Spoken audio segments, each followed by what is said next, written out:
High বন্ধুরা, আজকে আমরা চলে এসেছি শ্রীরামপুরের পার্ক রেস্টুরেন্টে। আশেপাশের অ্যাম্বিয়েন্সটা দেখো, বেশ সুন্দর দেখতে লাগছে না? ভিতরের এই নীল আলো আর হালকা মিউজিকের মধ্যে আমার তো খাওয়া দাওয়া করতে বেশ ভালো লাগে। তোমাদের কেমন লাগে বন্ধুরা, কমেন্টে জানিও। আমরা এখানে মিক্সড নুডলস আর মাটন বিরিয়ানি অর্ডার করেছিলাম। আসার ফাঁকে কিছুটা সেলফি তুলে নিলাম ছেলে আর বরের সাথে। এরপর শুরু হয়ে গেল আমাদের খাওয়া দাওয়া। এখানে খাবারের কোয়ালিটি ভীষণ ভালো ছিল।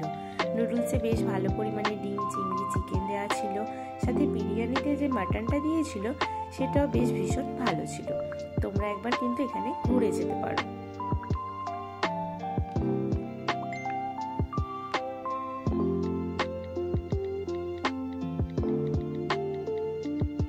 এরপর আমরা চলে এলাম রেস্টুরেন্টের রুফ পার্কে।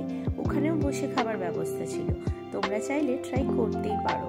সাথে ছিল কিছু রাইডস বাচ্চাদের জন্য, যেটা বেশ ভালো। ছোট ছোট সুন্দর কিছু পাখিও ছিল, বেশ দেখতে লাগছিল ওদের। আজ এইটুকুই থাক, টাটা।